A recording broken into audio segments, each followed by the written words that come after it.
All right, so we're talking about area formulas here. And I don't want to spend a whole lot of time on maybe doing specific examples today because you have done specific examples. You have taken a square and you found the area of it. You've looked at rectangles and found the areas of them. You've done that with triangles. You've probably even done it with some other shapes. Okay, so I'm not going to, for lack of a better phrase, beat a dead horse. Okay, you already know how to do a lot of this stuff, right? So why try to see if you can still do it? Okay, because I'm going to make the assumption that you can't. I want to focus today mostly on where do these formulas come from, the relationships that exist between these formulas, and how maybe the area formula for a rectangle relates to the area formula of maybe a rhombus or a triangle or something like that. Okay. So this is, if you were to go through the textbook, 10.1 is like area of parallelograms and triangles. We'll talk about that today. 10.2 is about like trapezoids, kites, and rhombuses. We'll talk a little bit about that stuff today. And then this can also be kind of parlayed into some other sections that exist throughout chapter 10. So 10.1 to 10. I don't know. Okay. But area formulas and other information in regards to area. First, I want to start you off with this formula here, or this shape, because I think it's the one that is most maybe familiar to you. Okay, it's really not that hard. What shape is this? A rectangle. Okay. So we're talking about the area of a rectangle. And you guys know, give me one formula that you have used in the past for area of a rectangle. Okay, length times width. That's what I was looking for. Most people are going to say that. Okay. And a lot of times when we talk about length and width, there's a discrepancy on which one's which. Okay. A lot of times people make the argument that width is the shortest of the two. Okay. If I look at this piece of paper, okay, in this manner, the width is this distance left to right. Does that make sense? But if I hold the paper this way, it's up and down, right? Okay. So we don't really usually label things based off of their orientation as being the left to right distance or the up and down distance. Length is usually the longer one. Width is usually the shorter one. If you're ever in a situation where you're dealing with a formula of length and width, for instance, me and my wife were ordering blinds the other day off the internet. Okay, and you have to type in the dimensions of your window. Okay, and it doesn't tell you that the length is the vertical distance and the width is the horizontal distance. You just gotta know that on that website. Does that make sense? If I type them in backwards, they're going to ship me blinds that I have to pay for that aren't going to fit my window, right? Okay. So length is usually the long one. If you've ever ordered an enlarged picture or something like that on like Walgreens website or something like that, you can go to like 5x7 or maybe I want an 8x10 or something like that. The smaller number is usually the width, and the larger number is the length. Does that make sense? Okay. And even some of those situations that, sometimes when they say like 5x7, there'll be somewhere that says this is in L times W or W times L kind of format, so you can pair up which one's the length and which one's the width. For that reason, I don't ever use L and W in class. And for some of the other things that we're going to kind of discuss in regards to our formulas, because this shape actually helps generate a lot of our other formulas. Our other formulas never use L and W, right? Okay, so I'm not going to use L and W. I'm going to use L as B. I'm going to call W H. Okay, and now when I do that, see if I can put these labels back in. Okay, I want that distance from A to C be H. Okay. Now, when you see it written as H, what is the first word that comes to mind when you see the letter H as a variable for finding area? Height. Okay. I want you to try to delete that out of your vocabulary. Okay, and I'm gonna missay it. Okay, every once in a while. But when we see H, okay, we want to think about that as altitude. Okay. Now you might say, well, altitude, that's just a synonym for height, right? Okay. We don't, mathematically speaking, we don't want to say that. We want to say that an altitude is the distance from a vertex perpendicular to the opposite side. Okay? Because when I take this rectangle and I rotate it, so this is that rectangle rotated. Okay? Do you have any vertical distances in that rectangle? No. Okay? But you still have an altitude. You still have a distance from that point right there perpendicular to this side over here. Does that make sense? Okay? So people struggle if we always call it height because sometimes just the orientation of the picture, there might not be a distance that we correlate to up and down or vertical. Does that make sense? All right, so that's something we want to think about. Okay, H is the altitude. Okay, and now B stands for base. Okay, but I want you to think about base as being the side of the figure that the altitude is perpendicular to. Okay, side of the figure that the altitude is perpendicular to. Okay,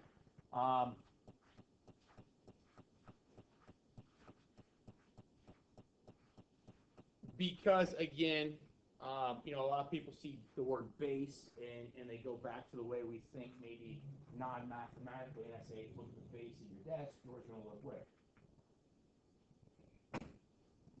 That's the base of your desk. You look at the bottom, aren't you? Okay. If I say look at the base of my bookshelf, where are you going to look? You're going to look at the bottom of it, right? Okay. I don't want you to think that base is always the bottom, because for the same reason, if I rotate this shape, okay, because we don't know the orientation that's going to exist in the plane. If I rotate it, this distance right there is maybe the base, not necessarily the bottom, right? Okay, or maybe that side there is the base, not necessarily the bottom. Okay, so those are things that we have to kind of think about as we are approaching these formulas. Okay, so the area formula for a rectangle, length times width, but just for the convenience of dealing with some other formulas here in a little bit, we're going to use base times height. Okay, and now every time that you see a lowercase b in any other formula, it's that base being the side of the figure that the altitude is perpendicular to. Whenever you see h in any other formula, it's that thing, the altitude, which is the segment that goes from the vertex perpendicular to the opposite side. Okay? So the h and the b's, the altitude and the base, they are the same across all figures that use those two letters in their formulas. Is it okay? All right. All right, so that being said, let me kind of clean this up a little bit. I want to change this shape. I want to change this shape into that. Okay? What is that shape? Parallelogram. Okay? Zoom out a little bit.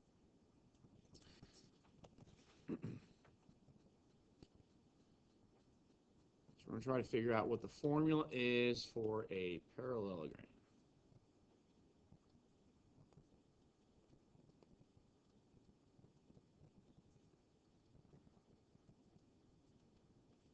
All right, so based off of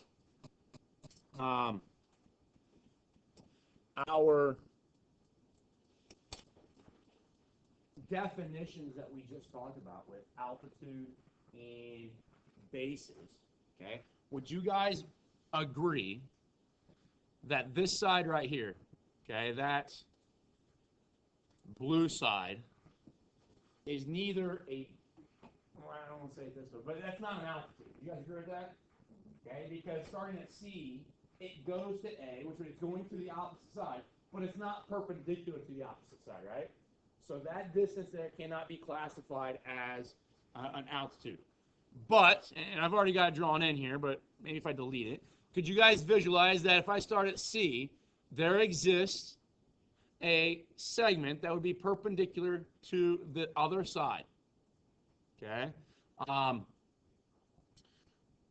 The side opposite. Now, there's debate on whether this is the side that's opposite or that is the side that's opposite. And we'll talk about that here in a little bit. Both of them would be perfectly fine to deal with. Okay?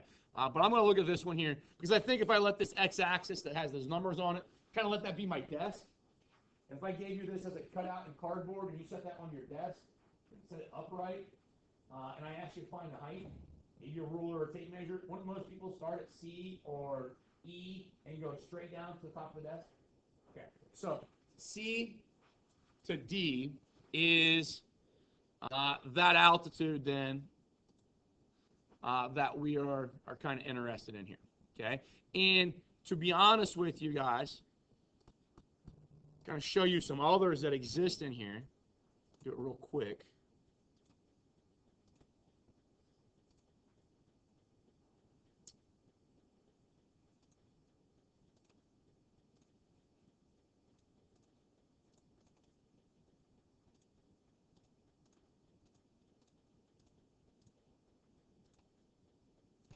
Would you agree that that dotted line is the same as that dotted line? It's the same as any of these, right? So any of those would be altitudes. That one is just a really convenient one to draw and use, okay? Because by definition, it goes from a vertex perpendicular to opposite side. But that is the same thing. That could be considered an altitude. I don't know that it matches the definition that says from a vertex perpendicular to the opposite side. But it's the perpendicular distance between two sides. Likewise, now, because my points are disappearing, but let's say that if I were to take that blue distance, could I take that blue distance kind of maybe out here? Would that be equal to that blue distance? That could be an altitude, okay?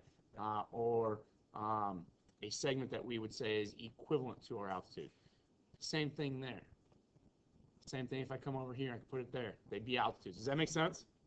Now, the two that make most sense, I think, in this orientation would be those two. Okay? Those two start, one starts at C, goes perpendicular to D, right? The other one starts at B and goes perpendicular to, I think, K. Okay? Is that all right? Those are two altitudes to look at. Now, let's think about this. If we just made that argument, if we just went through that process, and we understand this is a parallelogram, we obviously know that this top side right there is parallel to this bottom side, right? Okay. So that is what we mean by parallel, is that they're two coplanar lines that never intersect. But we also have talked about how parallel lines can be defined as two lines in which the distance between them never changes, right? If that's the definition we're going by, does that make sense that that distance there and that distance there are the same? Is that okay with everybody? If this is a parallelogram, would you guys make the argument that that distance there and that distance there are the same? And if these are both altitudes, by definition, that needs to be a right angle and that needs to be a right angle, right? Are those two triangles congruent? They're congruent by hypotenuse leg now, right? Okay. So if they are indeed congruent by hypotenuse leg, then their areas are the same, aren't they? The areas of those two triangles. Now, we haven't talked about the area for a triangle yet, but those two areas should be the same.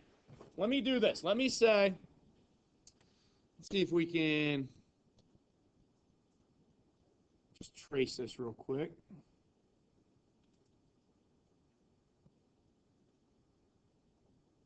All right, so our overall goal or task here is to really find the area of that parallelogram, right? Right? I did kind of a bad job tracing it, but you get the idea.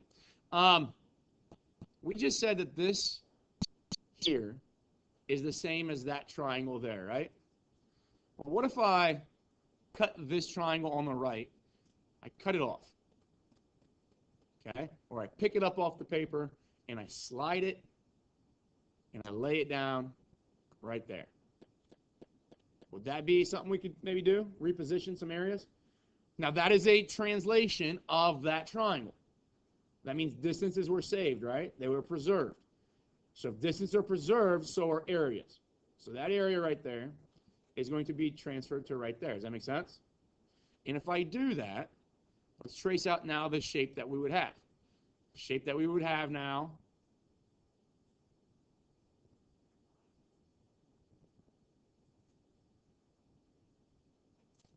would be that, right? Because we cut this triangle off and we reposition it over here.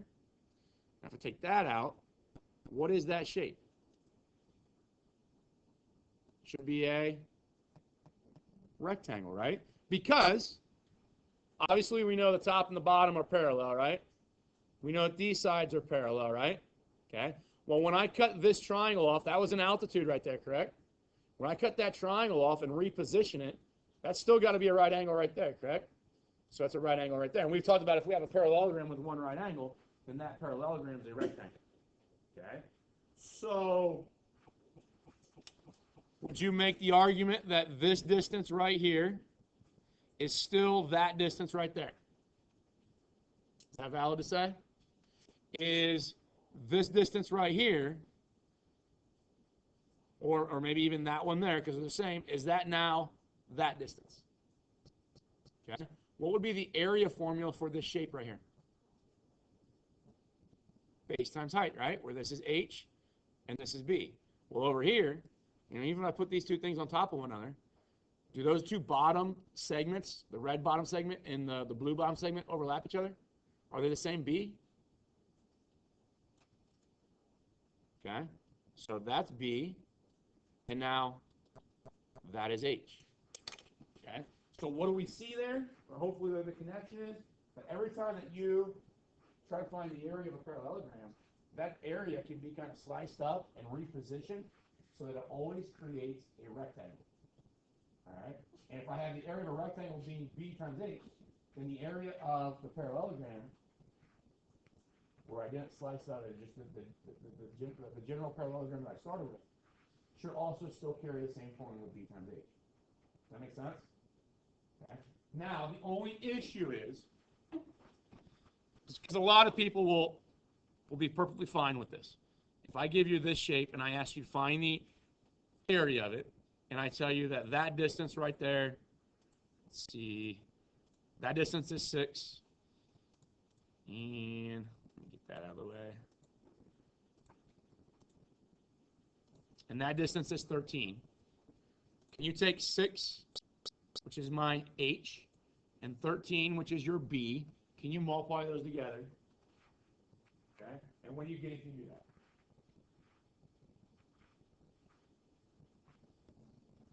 $78, don't I?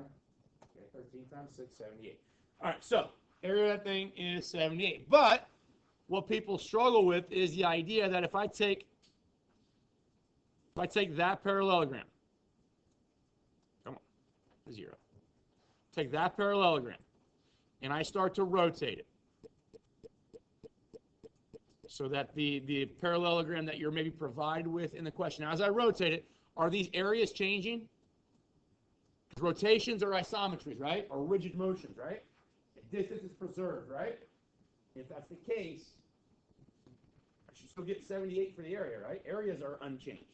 Okay? So when I move this and I rotate and I ask you to maybe set it on your desk, and I'll zoom up to it in a minute. If I set it on your desk, maybe let's do it.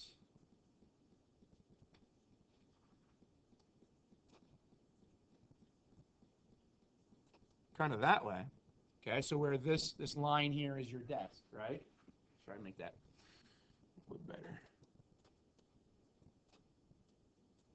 And I ask you to find the area of that thing. would you take that parallelogram, set it on your desk that way, and then maybe measure from A prime down to your desk? Where I've got that red dotted line out there? That make sense? So if that goes from a vertex perpendicular to the opposite side. Now it goes to the line containing the opposite side. That's what we need, because there's no way I can go from A prime perpendicular to B prime to E prime. Does that make sense? Okay. So I got to do this on the outside of the figure. That distance would be an altitude. Okay. We could also maybe start at C prime and go perpendicular over here. Okay. I don't think it's going to go to B prime, but there could be an altitude actually drawn on the inside, maybe. Does that make sense? Okay. Or, I could even go from, kind of there. That would be an altitude. But the one that we most often see is this one out here drawn on the outside. Okay. Now, if that's the altitude, if that's H, B is actually that distance there. Does that make sense to everybody? Okay. Let's think, if that's the case, if this is H, let's find this distance real quick. If that is H, 9.19, and this blue distance here, click on that blue distance. I don't know. Yeah, I think that's going to be right. Let me just double check real quick. That to that. Yeah, 8.49. Okay. So if I look at that being H and this is B, shouldn't I be able to take 9.19, multiply it by 8.49, and get the area of this parallelogram? But what if we've already done the area, haven't we? Didn't we say the area was 6 times 13, which was 78, right? So what do you think this product here should be? It turns out to be 78. And there's some kind of messy rounding occurring there when I actually do the multiplication with those rounded decimals. But if I take A prime times J, which is a 9.19 number, and multiply it by B prime, oh, it's kind of ugly, A prime, I guess it was sub 1 times J, or J, times then B prime sub 1, E prime sub 1. Okay, so that there is pulling out the 9.19 number. And this here is pulling out this 8.49 number. If I do that, hit enter. Okay, so it doesn't need the sub 1s. Let me get rid of those.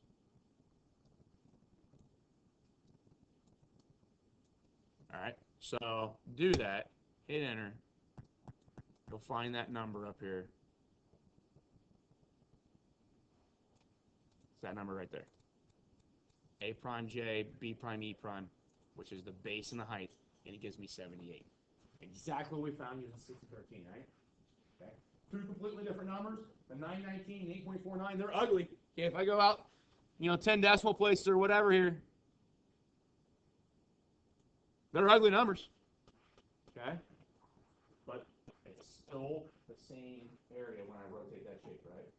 So the question is, can we recognize that? Can we deal with area formulas for a parallelogram when they're using kind of that exterior altitude?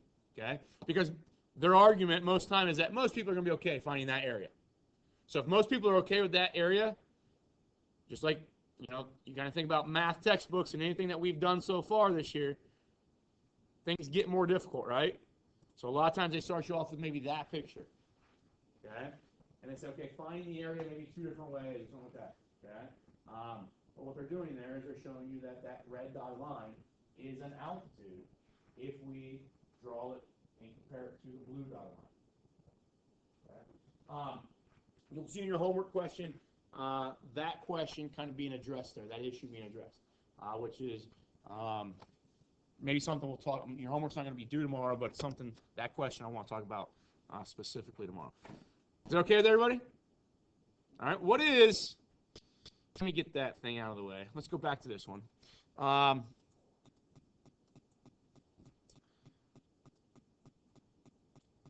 I think maybe one question that's kind of easy to answer here is what is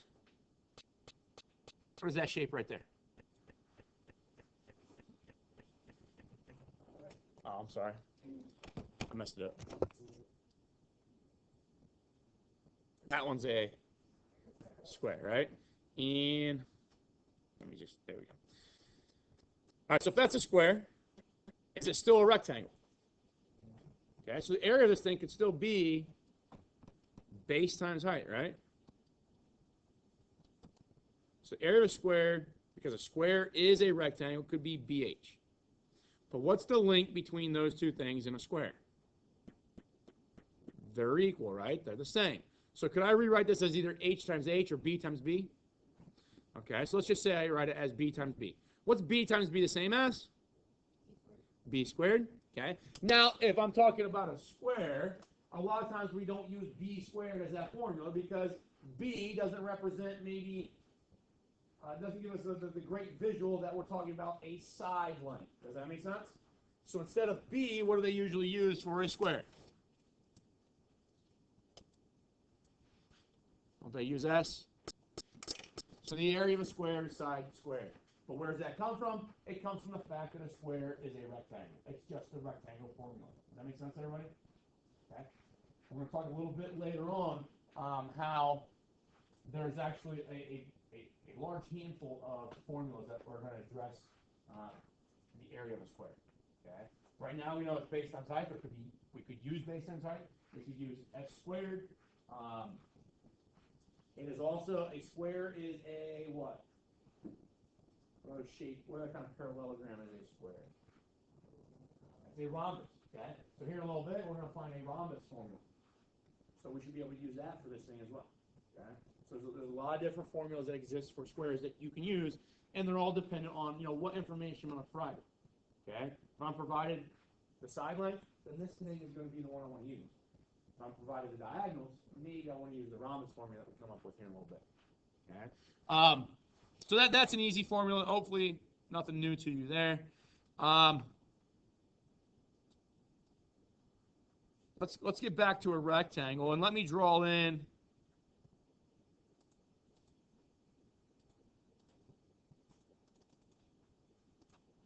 that segment there. What did I just do? Create what?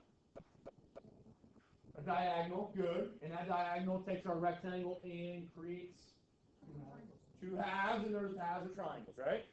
Okay. And for us, those triangles right now, they're right triangles, correct? Which might be something we have to talk about eventually. But what is the relationship between these triangles? They're congruent. Okay. That side there is the same as that one. That one's the same as that one. And obviously the diagonal is the same in both of them, right? So we got side, side, side. There's other ways you can prove they're the same, but we now figure out that if I have those two triangles, okay, so it's going to write two triangles, is equal to one, let's draw the shape of rectangle, right? Okay, so the area of these two triangles should add up to the area of one of these rectangles, correct? What was the area formula for a rectangle? Yeah, so BH, right? So what would the area of one triangle be? Divide this by 2, couldn't I? So my triangle here is just another variable. Divide this by 2. So you get BH over 2. And a lot of times we write that as area of a triangle equaling, take that 1/2 and bring it out in front, BH. Okay. Again, there's a lot of different formulas that we can use for finding areas of triangles. And some of those other formulas are more aligned with the fact that we don't always have the necessary information to find H. Okay. So there's a formula out there. It's 1/2 AB sine C, which that process says if you don't know H, but you know an angle measurement, maybe you can find the area that way. There's one called Heron's formula, which uses perimeter to find area. There's a formula out there just for equilateral triangles. It's called S squared radical 3/4. We'll kind of walk through how to prove that later on. But there's a lot of different formulas. That's the one that should work all the time if you have the ability to find B and H. Okay? But what I want you to understand is these two triangles, like I said, these two triangles are right triangles, correct? Okay? So that formula then we're saying should work when we're not dealing with right triangles. So let's say that I have I'm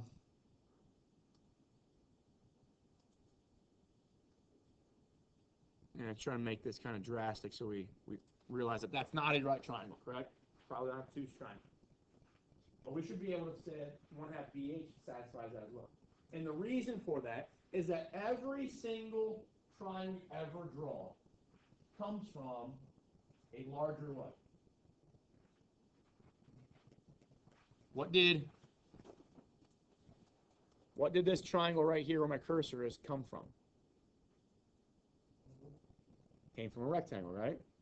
Okay. So if I start with a triangle, we should always be able to say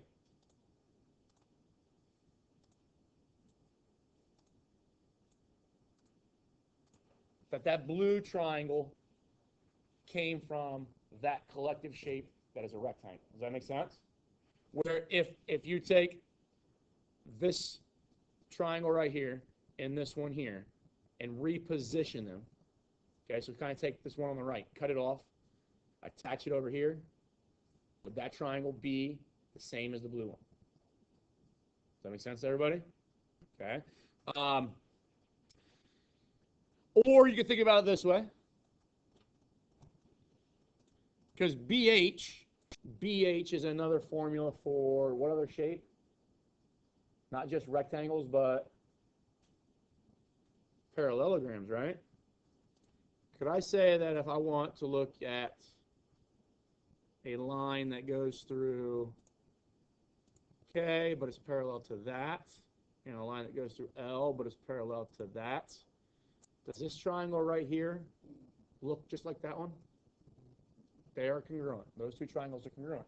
And that shape then, the overall shape here, from there to there to there to there to there, that red shape is a parallelogram, right? Well, the blue triangle is half of that parallelogram, so it's half of B times H. So different ways to look at that formula, all right? But you guys start to realize and visualize that your formulas have a foundation, they have a reason of why they are what they are. And that reason so far has all stemmed back to what we know about the area of a rectangle and how we can enclose a rectangular region and find that that area. Let's say that we look at this thing here and we know it's 1/2. Well, let's do it this way. Let's look at this triangle here. What kind of triangle is that? That's a right triangle. And this distance here looks like 3, right? And this distance, 1, 2, 3, 4, 5, 6, 7, 8. So 8. Ignore the numbers up here because these should actually be 16 and that should actually be 6 if we use GeoGebra. But area, you know as 1/2 BH, right? Remember, B is the side that your altitude is perpendicular to. And remember, H is your altitude, right? If that's a right angle, most people are probably going to make the argument that that is H, right? Starts at a vertex, goes perpendicular to the opposite side, right? Okay? And back in 7th grade, 8th grade, they called it height, correct? Okay? That's okay, but I want us to stop thinking that way for the reason I'm going to show you here in a moment. So if that is my H, that is my altitude, then this has to be B, correct? Because that is the side that goes perpendicular to. That's my base. So I get 8. And I get 24 times 1/2, which would be 12, right? And then you figure out, well, you know, if I would have done this, if I would have put 1/2, 3 times 8, flip-flop the H and the B, right? So make this B and make this H. And you find out, well, that's still 12, isn't it? And does that satisfy what an altitude and a base is? Does this H go from a vertex perpendicular to the opposite side. So it satisfies that definition of an altitude. Is this that opposite side that we're perpendicular to? So it satisfies the definition of a base. And you get into the habit says, okay, I get it. No matter what two parts they give me in a triangle, I can always just multiply them together and get a half. Okay? That only works in what type of triangle? Right triangle. So people get stuck and they get confused when they say, well, you gave me this triangle here, and you told me that this distance here, maybe that's 8, and maybe this distance here is 3. And I found 12 as the area, but it's not. Why? Okay? Because those aren't the base and the altitude, right? Remember, the altitude is the perpendicular distance from a vertex to the opposite side. So in this case, if I start at M, there's my opposite side, right? I can't be perpendicular to it because it just won't be. There won't be a right angle in there. So I can do, but I do this. That would be perpendicular to the line containing the opposite side, right? So now I got to find that distance as H, and then this 8 would be B. The 3 is not a component for my formula. Does that make sense to everybody? Okay. Or could I start at L and go perpendicular to the other side there? Could that be my H? And if that's my H, that there would be B. Does that make sense to everybody? A way of visual, I've got a, and it's actually in chapter 5, and we talked about this with altitudes. But if we look at these triangles here, oops.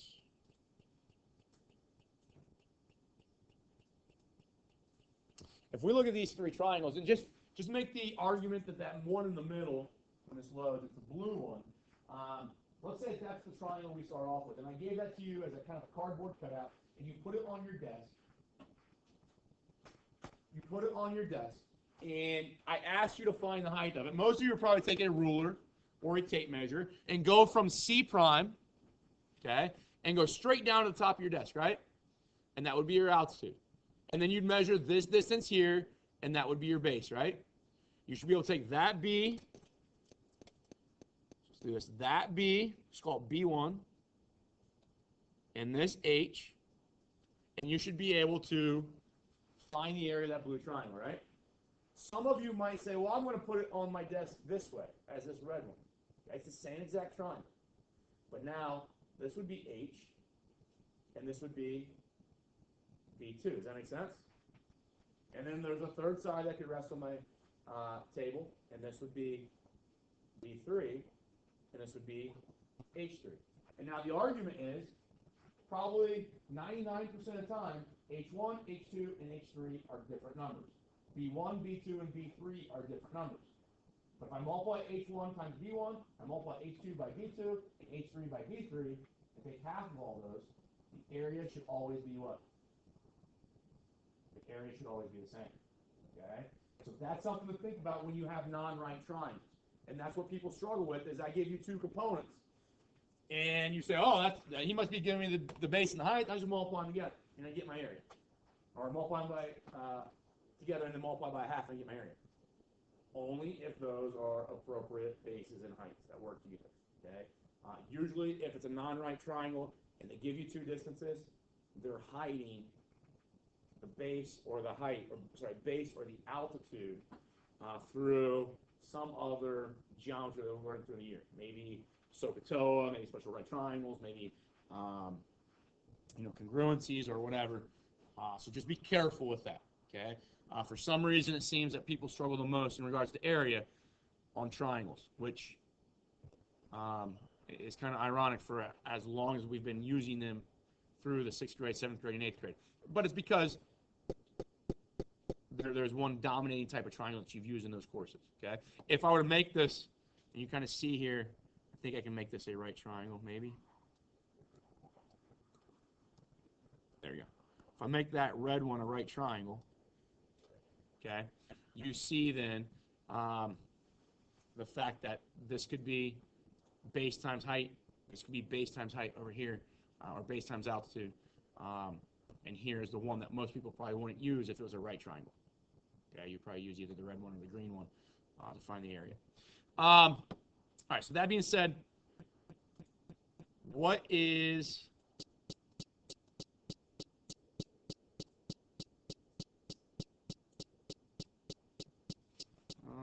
let's see here.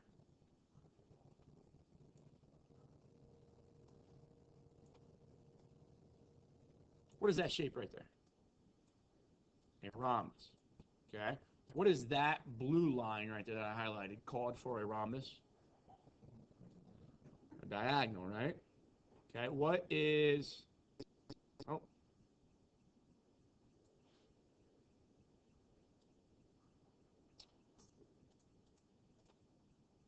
what is that one called? Okay. It's still a diagonal, but it's a bisect now of the blue one, right? Okay. So I'm going to say, let's call, well, let's kind of first look at this fact here.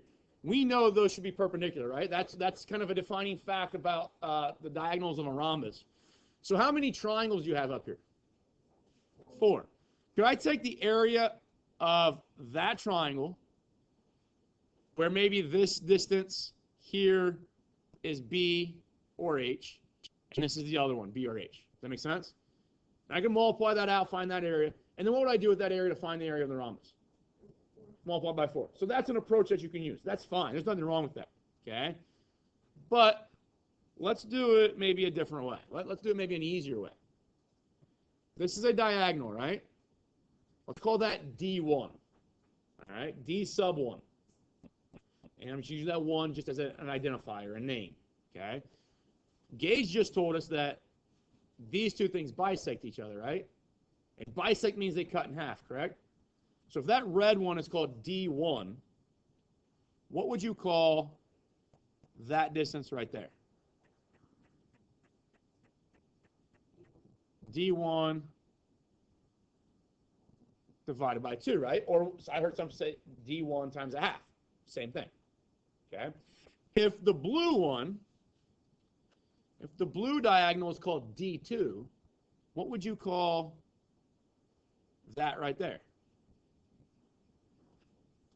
Half of D2, right? D2 over 2. All right?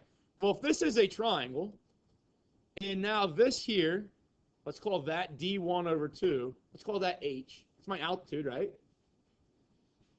Could this be base? Does that make sense, everybody? So could I do this? Could I say that the area of one of those triangles, the area of just one of those triangles, is 1/2 BH. But B, we have now just relabeled as D2 over 2. And H, we relabeled as D1 over 2. Is that a fair statement? If I multiply that out, what's my top going to look like?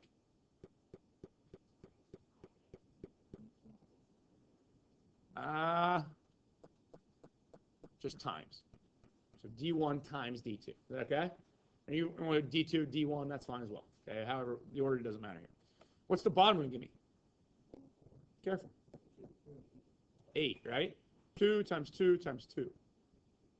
So that's the area of one triangle inside of one of these rhombuses. And what's nice about this is that that's one triangle inside any rhombus, because I haven't used any numbers other than the 2, which is a property of all rhombuses, right? And that bisecting feature. How many of those triangles exist inside that rhombus? 4. So if I multiply that side by 4, I get 4 of those triangles, which is a rhombus, right? Close this out real quick.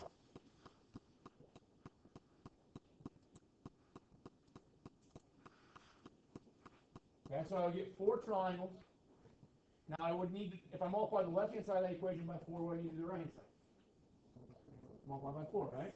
So 4 triangles, which we just said was equivalent to now the rhombus. What's going to happen with this 4 and that 8? They cancel and leave you a 2 on the bottom, right? So do I get D1, D2 over 2?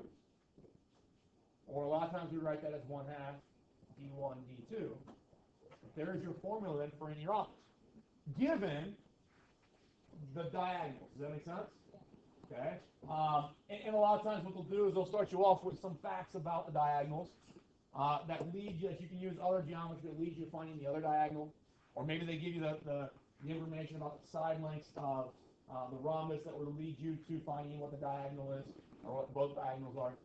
But that is the area formula for a rhombus. And it actually turns out, for the same reason, for the same argument, it turns out to be the same for height, 1/2 D1 times D2. Okay? So those are formulas. Now think about this: 1/2 D1 D2. That came from understanding triangles, right? Triangle formula 1/2 BH came from understanding rectangles, right? So does it make sense that most of our formulas here all stem or generate back from the area of a rectangle? Okay.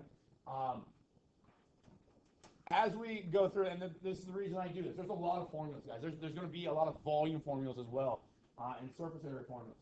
But I want to show you why they are what they are, because I think it's easier to realize how to use them, when to use them, and if you forget them or you mix them up, if you know how they developed, it's easier to remember them or regenerate them or to kind of unmix them. Does that make sense? Okay. So there isn't a homework assignment in Math Excel, but it's not due until next Wednesday. All right. I want to spend some more time on this stuff tomorrow and next Monday and Tuesday. I think you're probably gonna get worn out with math in the first 3 hours of school, so we probably won't do anything in class for 2 days.